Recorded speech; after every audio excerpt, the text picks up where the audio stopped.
My name is Father Donald Donato, and I'm the rector of St. Sarah's Parish of the Apostolic Johannite Church in Boston.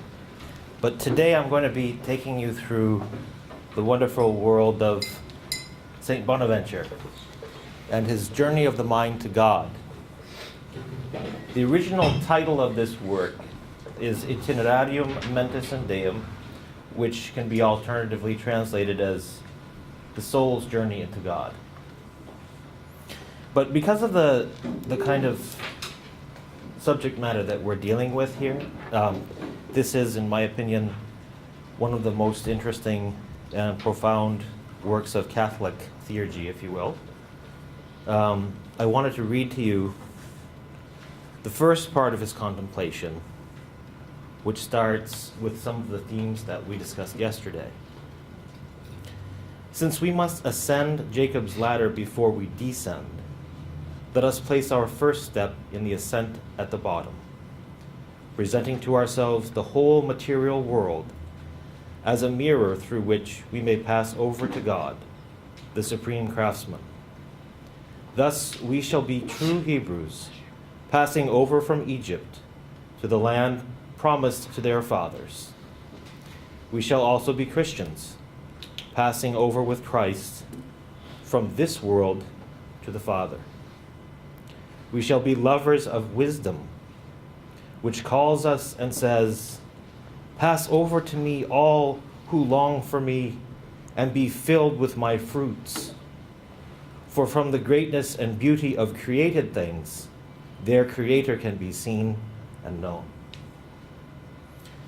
That's chapter 1. I want to tell you a little bit about the man who wrote it.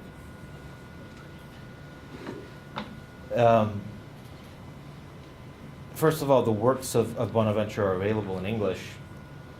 For those of you who appreciate having the original text, I recommend this one, which is, there you go. So you have all the information there. I don't have to waste your time. This is the one that I preferred, which is, let's see here, the volume 2. It's actually translated by Franciscan monks. St. Bonaventure was a Franciscan priest. There's also this, which is the second one, Soul's Journey into God, 1978. Both excellent translations. Highly recommend them. I just like to have the Latin there. And I'm also going to be referring to this book here, which is called The Secret of the Christian Way. I have the information about that book at the end of the lecture by Jean Borella, who's a French theologian. Before we get involved in Bonaventure's ideas and this incredible journey, I'll tell you a little bit about him. He was born in 1221, raised in Bagnoregio, which is very close to Rome nowadays. By then it was a little further. His given name was Giovanni di Fidanza. And he entered the Franciscan order in 1243. And, well, there were many interesting people with him at school. One of them was a guy named Thomas Aquinas. He served as a minister general for the Franciscan order. I believe he was the 6th, if I'm not mistaken. So he is an interesting character in many ways because he is not only a Franciscan mystic, but he's also a scholastic. He's someone who wants to talk, who wants to think and write about what he's thinking and what he's experiencing. So you get a lot more data, if you will, from his journey than you do from a lot of other people. and he held the Franciscan chair at the University of Paris, so he had some time to expound his ideas. His life was very, how shall I say, filled with very interesting events. At the time, he was a moderate person. He was trusted by his colleagues, and so therefore he was instrumental in the election of a pope, Pope Gregory X, who rewarded him with the red hat of the cardinal. He was the Cardinal Bishop of Albano. You can see here that he had a very important role in talks with the Eastern Church, which were actually successful for a very brief moment in time, unfortunately, and it was his undoing. Someone poisoned him. He actually died at the Council of Lyon in 1274 after having been poisoned.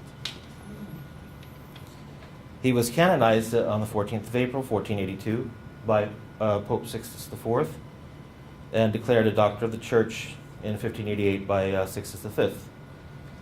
He's also known by the title Seraphic Doctor because of his use of the vision of St. Francis at La Verna.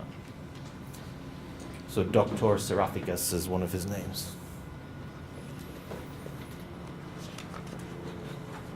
So now let's move on to, I'm just going to give you an overview of the itinerarium because it's really not very complex, it's not very big. These books look big because there are several things in them. This is just the itinerarium, but it's got a lot of notes. It's like this much is notes and the rest of it is the text, so it's really not very big.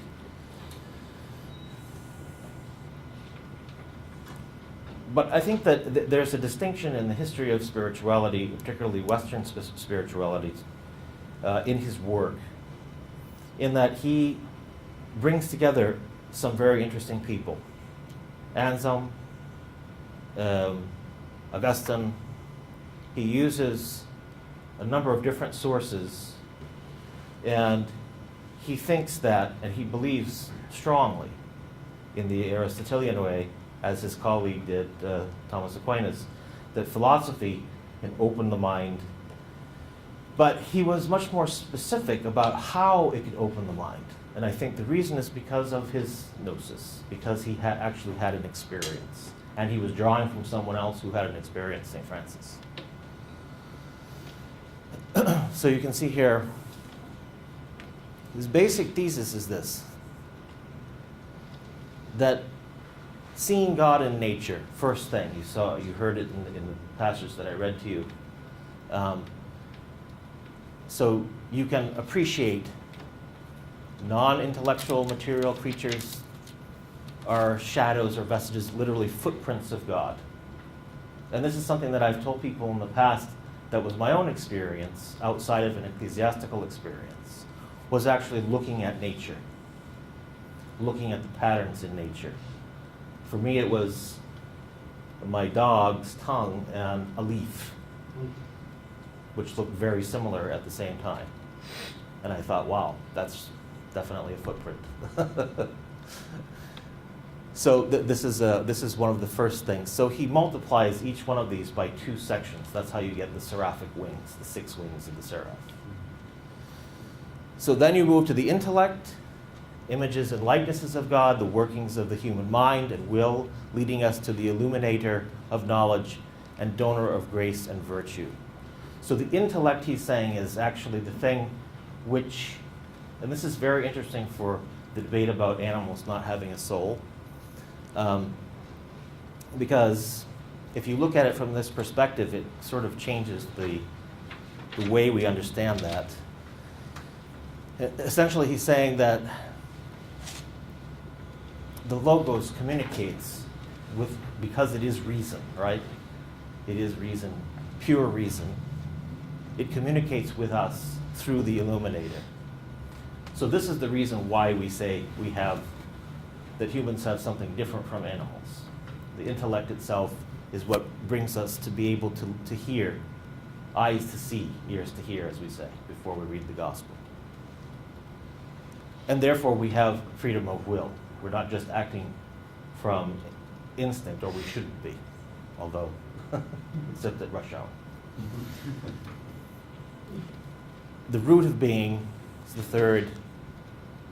This is where he brought all these different sources together, Aristotle, even some Neoplatonism, St. Anselm, that God as the absolutely perfect being whose essence entails its existence, an absolutely simple being that causes all other composite beings to exist. So essentially he's just saying, I'll flesh it out for you. Don't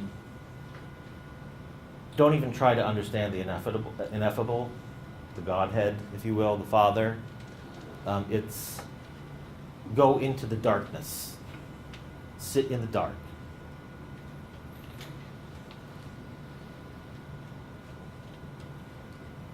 I'll come back to that in a minute. But first I wanted to show you the place where he actually had his experience. So as you can see there, it has two names. La Verna is the Italian name. Alverna is the Latin name. So in 1259, Bonaventure experienced a vision on this mountain. That chapel was actually there already because St. Francis had his vision there as well. The particulars of the mountain are not particularly interesting, but I put them there just so you understand what it is. But it was at this place on the anniversary of the vision, of the reception of the stigmata, that he saw a light go on, you could say. During his vision, St. Francis in this place saw the Christ in the form of a seraph, right? This is the very same place. But then, being a fairly wise person and a well-educated person, Bonaventure expands on Francis, on the gnosis of Francis, and he links it to the 6 stages signified by the 6 steps to the throne of Solomon. Very interesting.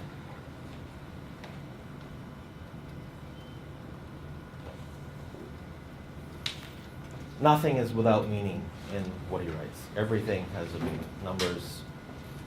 And the more you read Itinerarium, the more you realize that this St. Bonaventure is at his very heart pulling out of the Gospel of John. Whether he was doing it on purpose or not, I'm not quite sure. But some things are, he says, this is from John. Sometimes he doesn't. At his very heart, Joanie.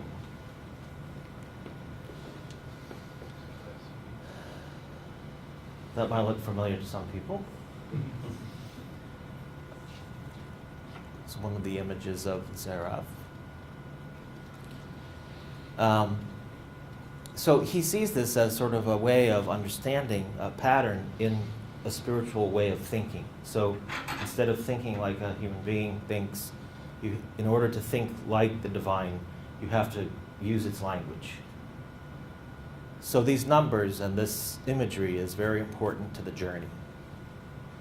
So this is why he organizes it with a prologue and in six sections.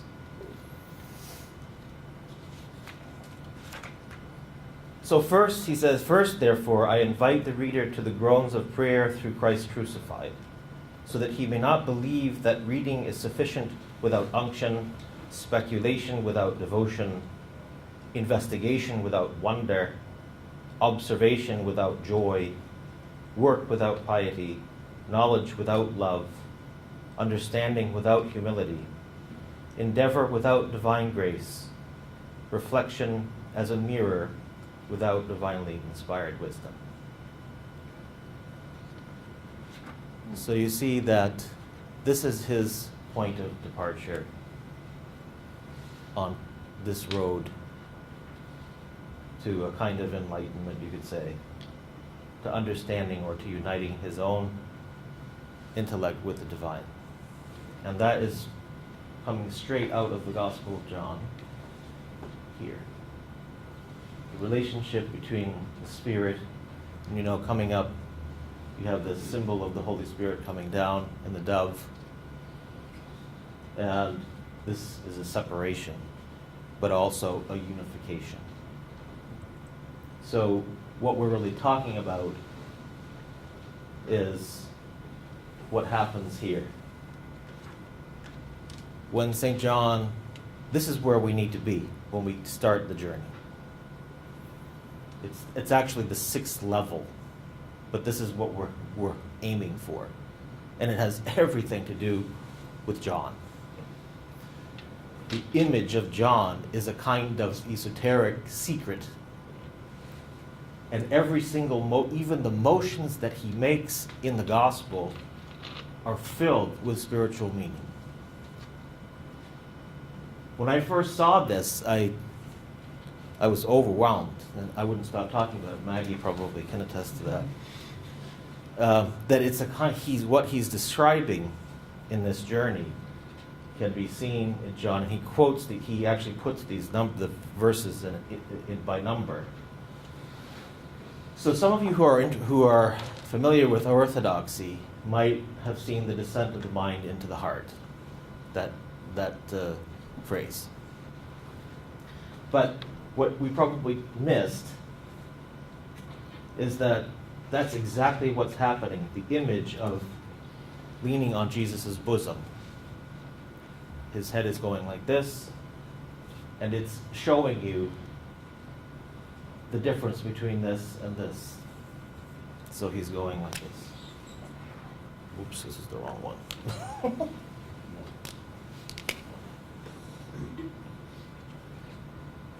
And for Jesus himself, as a human being, the relationships are many in the cross. So, he's looking down at John and Mary. So you can say he has on either side Pneuma and Psyche in some ways, but in a much superior way. So the relationship between people, like with the people who are around him, this is another level. So it's not just seeing things in the world, but in our relationships with other people. We actually start to understand the mind of God by relating with other people. So John and Mary on either side of the cross fulfill a similar function as this vertical and horizontal bar. I know this is a lot, but bear with me because I'll go through the steps. So the crucifixion is what? We were just talking about this. It's the death, sort of this kind of ego. And this, I'll get to in a minute, but this reference to myself is the divine self. So that's the imagery of the crucifixion, which is why I use that picture. So here's a summary of the 6 steps. Because I don't want to be too scatterbrained about this, but there's a tremendous amount of material in each step. So after we go through this, at any time, stop me if you don't understand something. I can try to answer your question.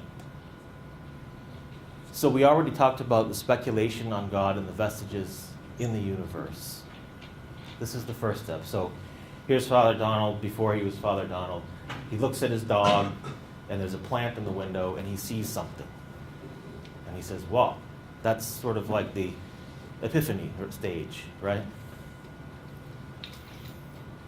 The second is the speculation on God and the vestiges of the world sense realities. So relations, physical relations. The third is the same through the image imprinted on our natural powers.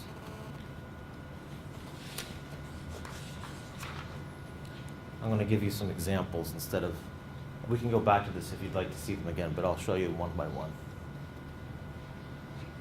So, that's an interesting image.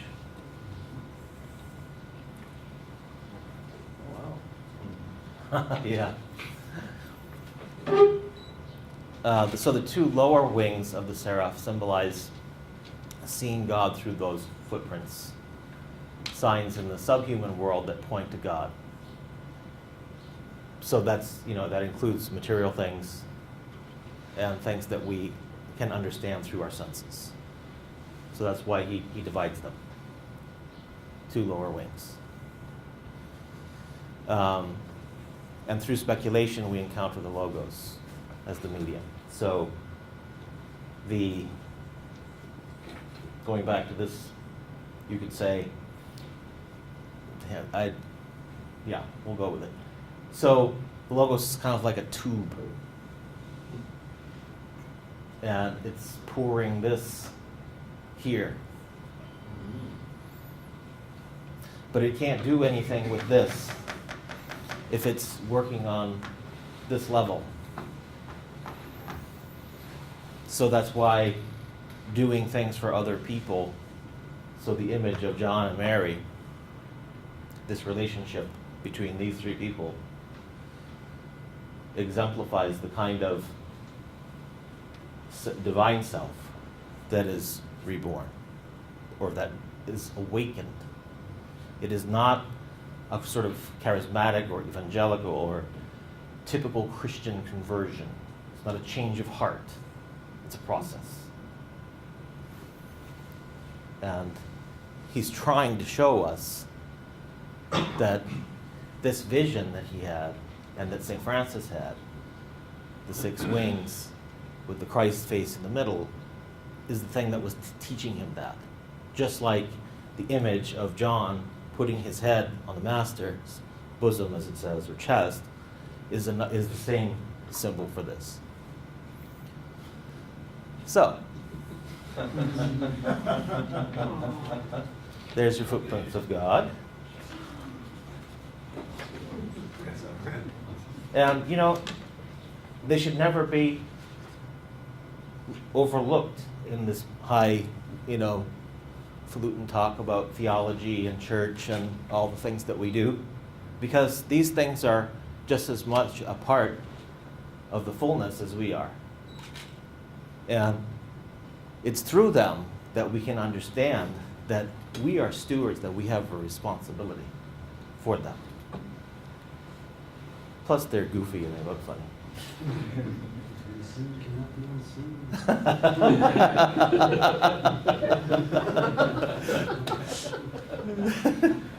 So that's the first part. The second part, the intellect, divided also into two. So the two middle wings of the seraph symbolize seeing God in his image, namely in humans. Obviously very important. This is why, in my opinion at least, you cannot have a true understanding, or at least a true experience of the divine for a prolonged period of time in the right direction without having this, without having these, all of you here. It's impossible.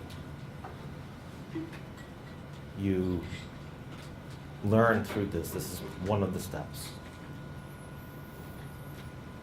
And again, he distinguished signs of God found in the natural exercise of the mind and theoretical knowledge from those found in its exercise in the practical sphere, reformed by grace. So, in other words,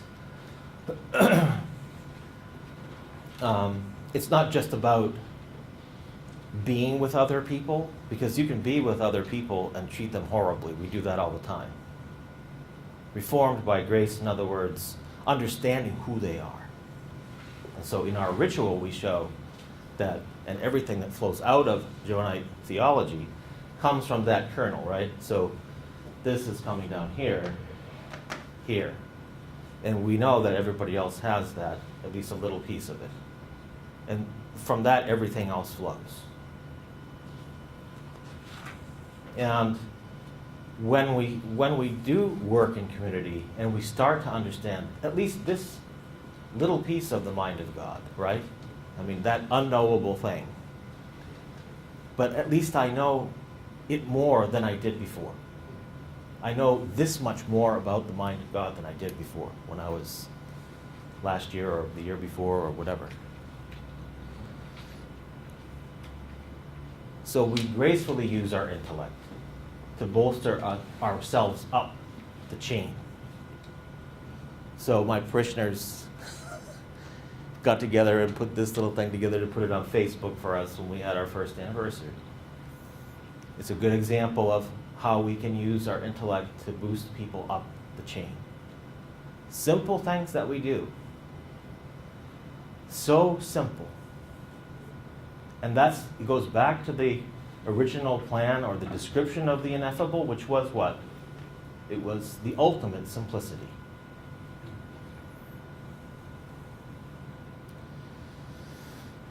So finally, union.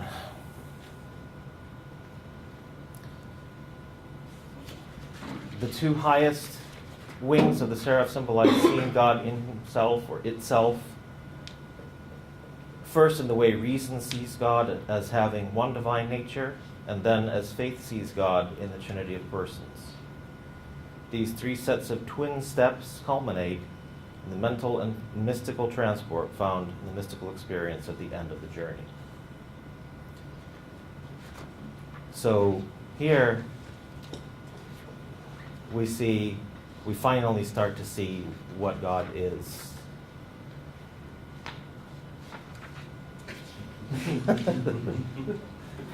So no matter how bad things get, again, going back to John, hanging on a cross, no matter how bad things get, that is the reality.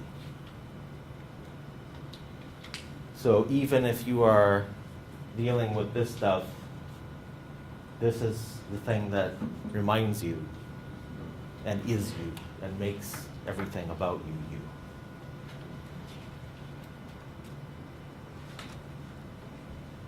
So, but then he says, Bonaventure asks a question.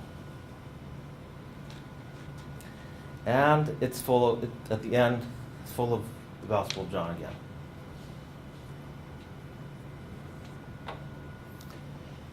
He says, now if you ask how all these things are to come about, ask grace, not instruction. Desire not understanding, the groaning of prayer. Not diligent reading, the spouse, not the teacher. God, not man. Darkness, not clarity. Not light, but the fire that totally inflames and carries us into God by ecstatic unctions and burning affections. The fire is God, and his furnace is Jerusalem. And Christ enkindles it in the heat of his burning passion, which only he truly perceives who says, my soul chooses hanging, and my bones death. That's from Job. Whoever loves his death can see God, because it is true beyond doubt that man will not see me and live. Let us then die and enter into the darkness. Let us impose silence upon our cares, our desires and imaginings. With Christ crucified, let us pass out of this world to the Father, so that when the Father is shown to us, we may say with Philip, it is enough for us. That last thing came from directly out of the Gospel of John, 14:8, if you have it there if you want, broken down. So that's pretty heavy stuff. Now I don't expect people to go home from conclave and say, hey, Father Donald said I should prefer hanging my bones and give up what you're doing. But if you're over the age of 25, you probably already noticed that that's exactly what your life is like. So when we were talking about theurgy yesterday and going through the suffering, I'm not encouraging suffering. I don't need to. You suffer already. I mean, we're all going to die physically of probably a horrible death, right? Some kind of disease. Hopefully it's quick and painless. But, you don't really need to work on that part. You don't need to attack yourself to a cross. You just need to understand the relationships that are going on. So I'm going to stop there.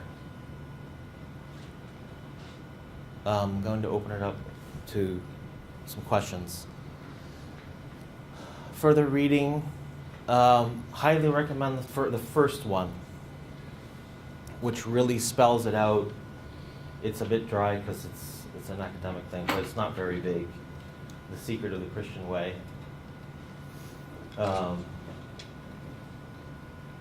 It's an excellent expose. It's actually written based on the itinerarium, so it's put together in the same way that is. There you go. So.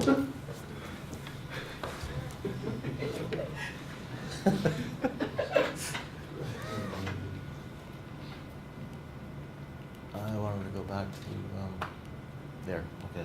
If you wanted to look at that some more while I'm answering questions. Jonathan. Was Bonaventure's vision the exact same as St. Francis's? No, it wasn't. No, the seraph was the same. But it was different. It was different. He envisioned all kinds of things that probably came from his own learning and experience that Francis wouldn't have had. So it wasn't exactly the same. It was very similar. It had some of the same. Basically, it was the seraph with the Christ head that was the same, and some of the same ideas.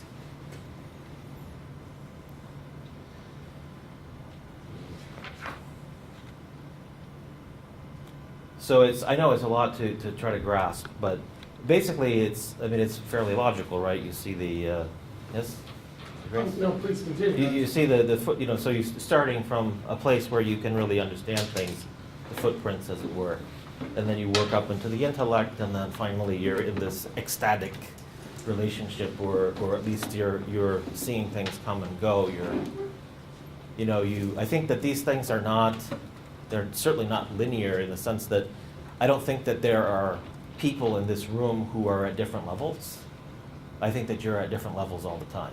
I think the same person could be at all of these levels even, giving at any given point in time. So I guess the goal is to always be at the sixth level. Do you Joe? have any practice on how to go through that process? I mean, I understand what the process is, but do you actually teach anybody how to walk it, or is there a tradition that is built upon this? Well, you have to remember that this is coming from somebody who was a Franciscan priest, so that would have been his way. So it would have been kind of a given that his way of teaching other people to live this would have been as a Franciscan. But that doesn't mean it doesn't mean either that he wasn't interested in teaching people who were not monks or nuns. And I don't think that he would have ever.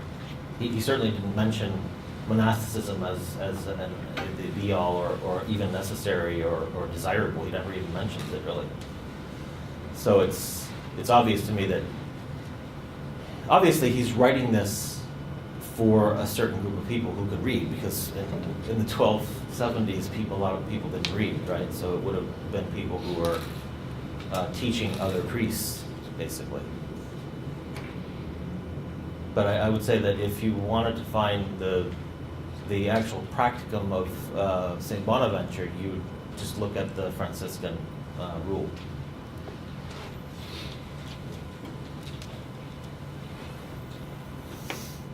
Those are the three things you can mind, the 6 wings, 6 Solomon steps, and all.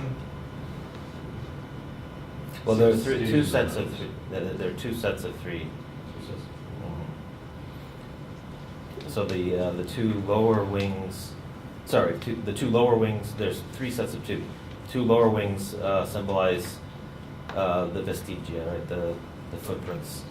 The 2 middle wings of the seraph symbolize seeing God in His image, namely in humans understood as bearing within their intellectual nature, as special signs pointing to God. And the 2 highest wings are symbolize seeing God in Himself. First, in the way reason sees God, so the logos, reason, and then as having one divine nature. So, this is what he calls actually this has been called the alchemical crucifixion, which I thought was a very interesting name. And so this comes from the Gospel of John 12:32. So this means that it is the exaltation that realizes and gives its own direction to the horizontal direction or width. Or again, it is transcendence that gives the key to immanence. Their identity resides in the divine self. So, to me. The supreme point from whence the cross of transcendence and immanence bursts forth like the sun of glory.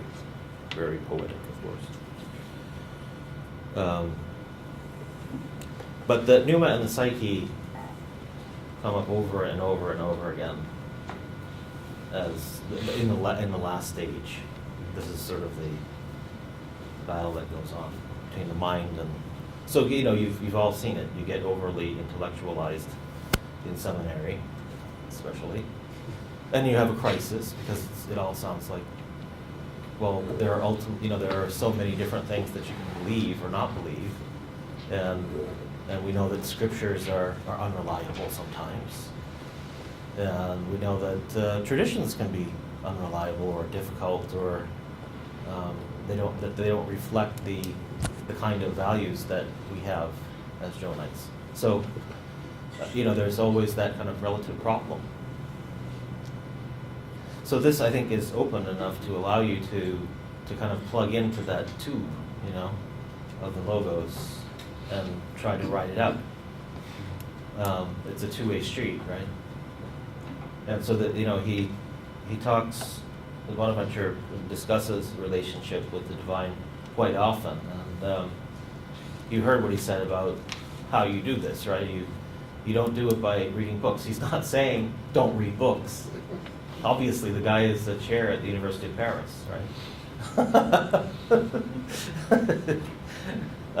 He's not saying that intellectualism is bad. He's not saying that learning is bad at all. It's just it's not going to get you to where you want to go. It's a step. It can be a step.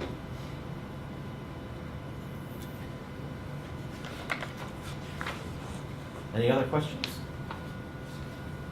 We have plenty of time.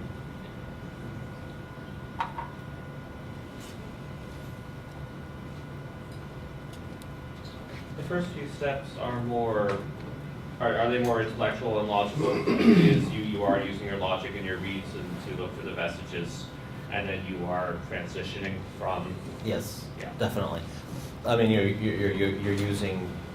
You're starting by just using your animal senses, right? Yeah. And then you're slowly moving up. Yeah. But is he asking us to abandon? Because he talks about going into the darkness, right? Is he asking us to abandon the crutch of reason and logic as we go up? No, not at all. He's saying that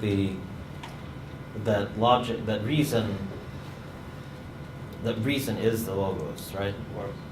So there's no way that can happen. It's just that your perception of reason is different from the lower level to the higher level. but it's sort of like you remember, and I hate to use movies, but they date me. But if people are old enough to remember Poltergeist, yeah. So they throw a rope into the light, so you can say that's the Logos kind of in this scenario. That's the thing that can go from one to the other, one side to the other.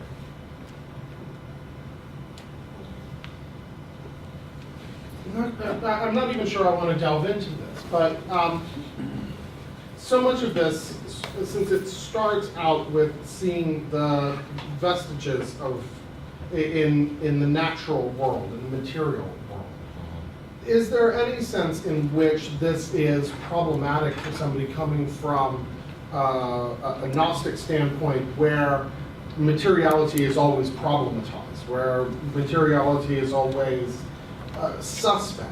I mean, do we have to think about this somewhat differently than, say, a Roman Catholic, where God is manifest in all creation in this very straightforwardly positive way? Do we have to think about it differently? Yeah, I think you kind of have to yes, very good question there, Grace.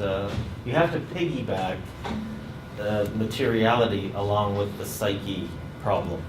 So when you crucify your ego, you're crucifying warped reality. Right. You're crucifying the world that is full of cancer and war and fighting and Facebook. Actually, if I might point out, that sounds very similar to a verse in the Gospel of Philip, where he speaks of coming to crucify the world. Yes, absolutely. Yeah. Absolutely. Yeah, very, very similar. I always talk about it in terms of, we are meat beings, and we have these are the tools that we have in order to approach something higher, something more transcendent. So you got to start it, Yeah. and then you work out. So when you, if I can find it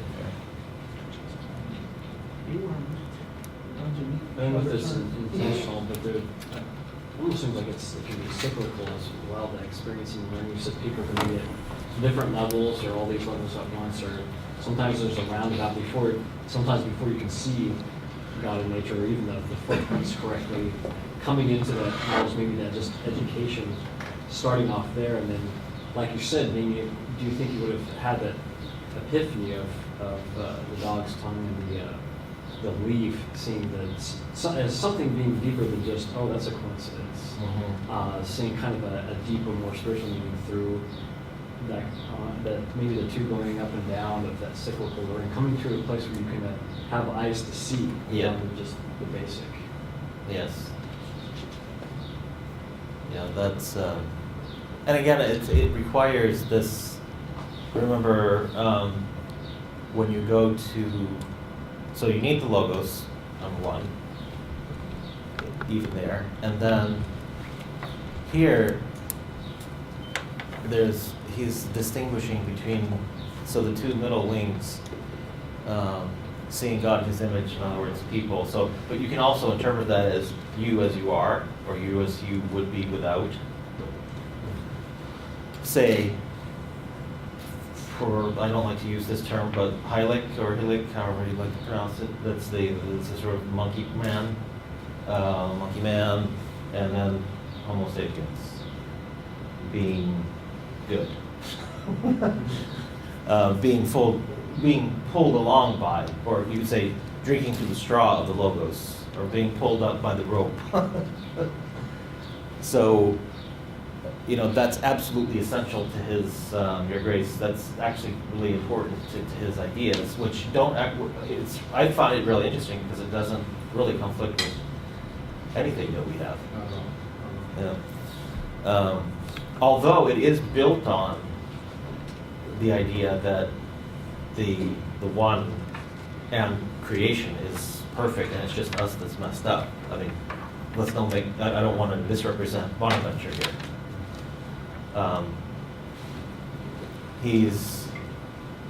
He's definitely working off of that assumption. But it doesn't really matter. Because once you realize that this grace, however you want to look at it, is necessary, and I'm simplifying reformed by grace with this image for a reason, because it's a very simple thing. It's the gesture, it's the humanity, recognizing the divine. So, not only is Christ the shared bread, right? Christ is the least among you. So that teaching of how you deal with the least among us, as that you see in apostolic teachings and the Gospels, is the same virtually as this. Joe? No, I'm kind of translating this for myself as like a very simple form of esotericism. And I say simple in the sense of like, there's no like, draw a triangle on the floor and then do this and then you know, that kind of stuff.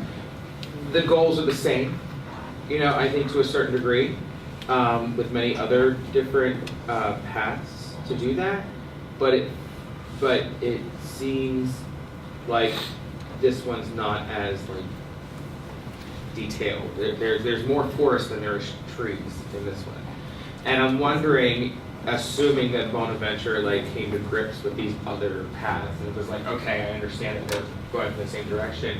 What do you think from your reading, and being that he's a Franciscan too, that he would think about these other paths and the complexity of them versus this path that he's presenting here?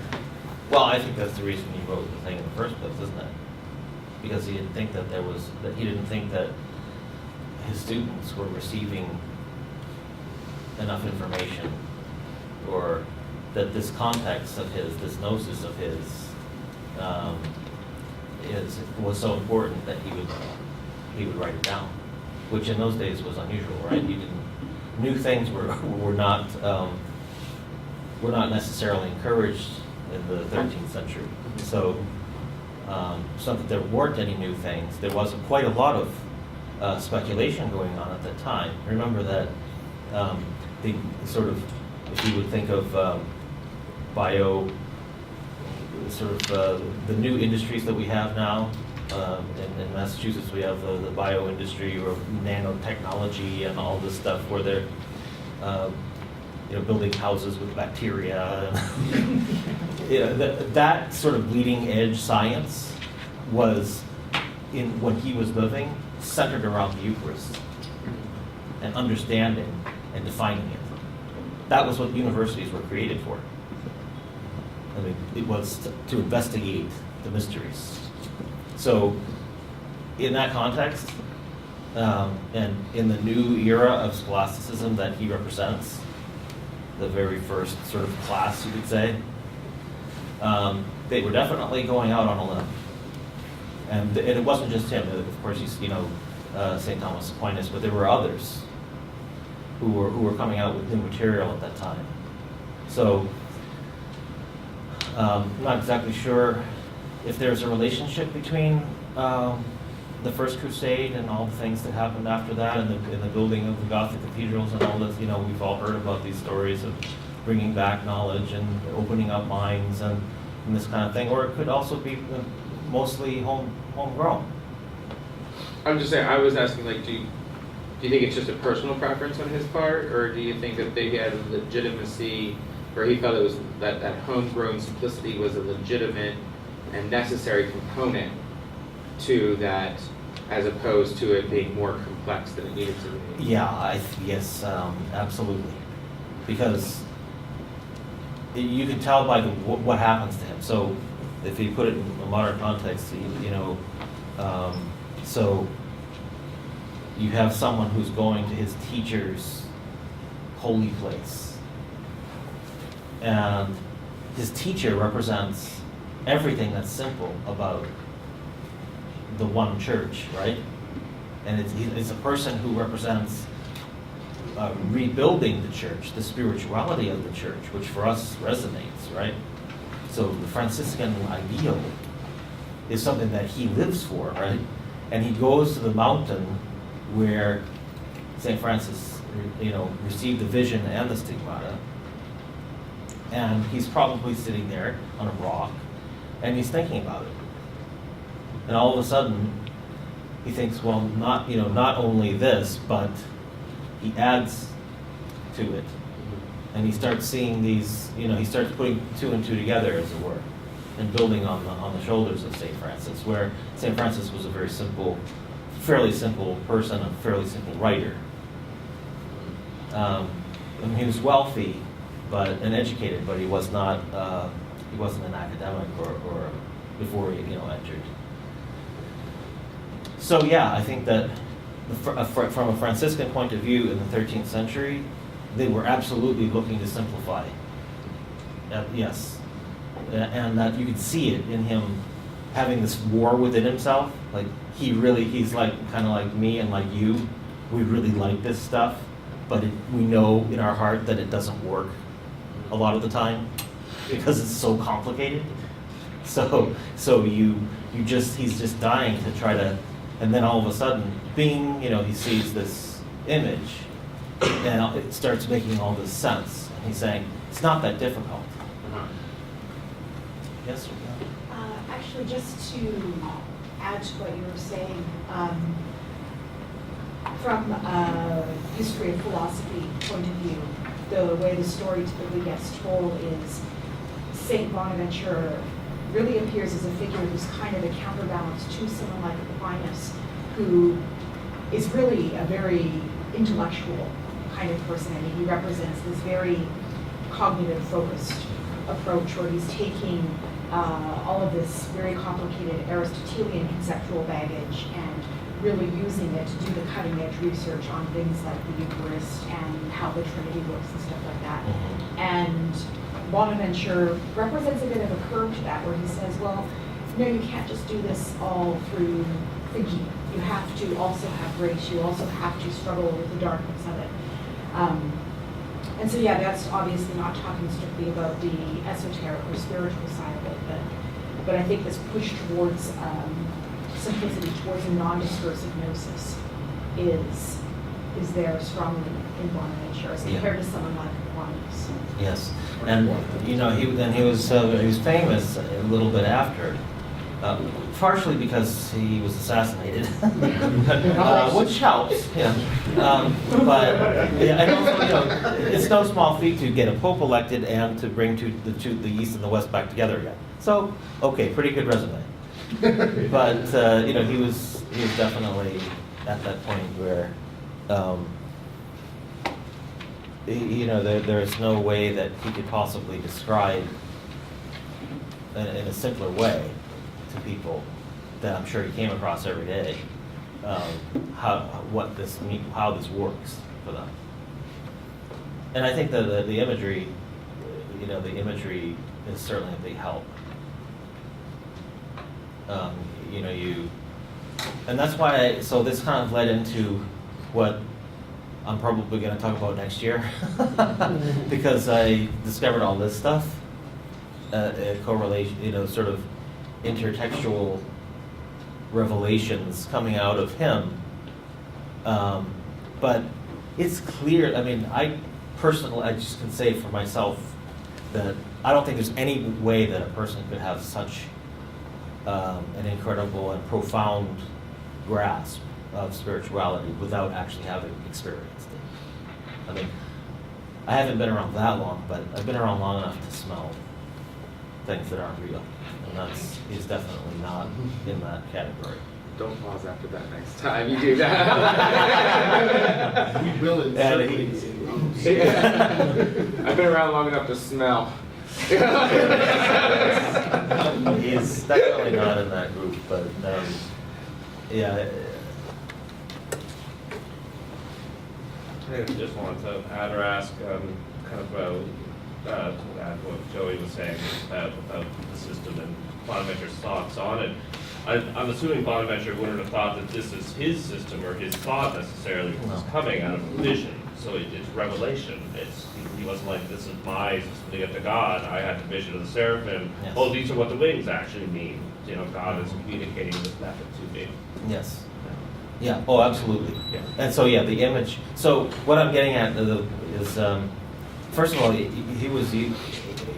I was trying to make a point about him So although he was killed, and all that, he became kind of an object of devotion in some ways, and people really saw the value in what he had left. So much so that Dante